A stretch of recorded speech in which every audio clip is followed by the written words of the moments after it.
इस वक्त महाकुंभ के सेक्टर 18 में हम मौजूद हैं, जहां पे आग लगी हुई थी। अपने कैमरामैन से हम दिखाएं कि आग कितनी भयानक थी। यहाँ पे सब कुछ देखिए जल के राख हो गया है। यहाँ पे जो सामान था वो सब जल गया, कुछ बचे हुए हैं।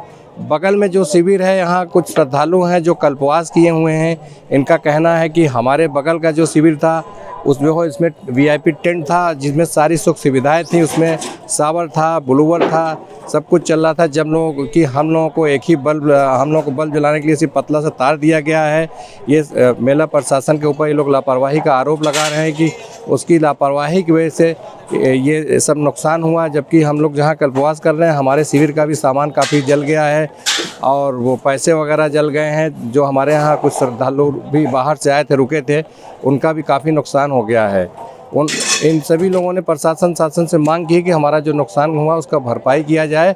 और मेला जो है वो साधुओं का मेला है। अब जब कुंभ लगे तो यहाँ सिर्फ साधुओं को बसाया जाए, ना कि और लोगों को बसाया जाए। हमारे साथ कुछ श्रद्धालु हैं जो यहाँ पे कल्पवास किए हैं। इनसे बात करते हैं, आग कैसे लगी थी, आग लगने का क्या कारण था। सर, आग कैसे लगी थी यहाँ पे? आग लगने का कारण एक तो ये मेरे बड़े भाई हैं, ये गए थे संगम स्नान करने। मैं अंदर बैठ कर के रामचरितमानस का पाठ कर रहा था। मैं हालांकि सेना से हूँ, तो छुट्टी आया था कल्पवास करने के लिए। तो मेरे पिताजी चल नहीं पा रहे हैं, एक पैर पूरा फ्रैक्चर है, उठ ही नहीं रहा। जैसे आग लगी, मेरी श्रीमती ने बोला कि आग आ गई। ये बगल में जो अतुलेश्वर धाम के जस्ट बगल में इस्कान है, इस्कान में जो वीवीआईपी व्यवस्थाएं हैं उनमें कोई एक ब्लास्ट हुआ। अब वो चीज़ हमें नहीं पता, गीजर था या हीटर था या क्या था, क्योंकि सारे सुख सुविधाएं इसमें उपलब्ध थी इस्कान वाले में। हमारे साथ कुछ श्रद्धालु और भी है। आग कैसे लगी थी, क्या कारण था? आग भैया गीजर फटा था इस्कान मंदिर वाले पंडाल में। यहाँ पे सारी व्यवस्था है। बताइए, जब गंगा जी में आए हो तो आप गंगा स्नान करोगे, यहाँ शावर की हर कैंप में शावर लगे हैं विद्युतीकरण द्वारा। और आधुनिक विदेशी मॉडल में पूरा टेंट विदेशी मॉडल लगा है। यहाँ विदेशी लोग आते हैं, पर्यटक ज़्यादातर इंग्लैंड और रसिया ये सब के लोग आते हैं।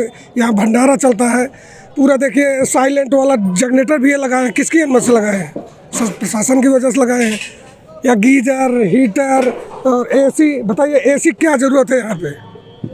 भैया आप बताएं, यहाँ कैसे लगी थी आग आपके? आग का सर एकाएक यहाँ से एक गोला निकला था, ये ब्लास्ट हुआ है। क्योंकि देखिए आप यहाँ से लेकर प्रत्यक्ष आप देख सकते हैं, सारे जितने भी कैंप हैं सब में जो है ये शॉवर लगे हुए हैं। और उसके बाद एक गर्म पानी करने के लिए लगे हैं, सारे पूरे सुविधाएं हैं। मतलब इलेक्ट्रिसिटी दिए। कल्पवास का मतलब होता है एक हल्का वायर। हम लोग भी कल्पवास कर रहे हैं, लेकिन एक हल्का वायर दिया गया है। केवल एक बल्ब जलाने की हमारे यहाँ अनुमति है।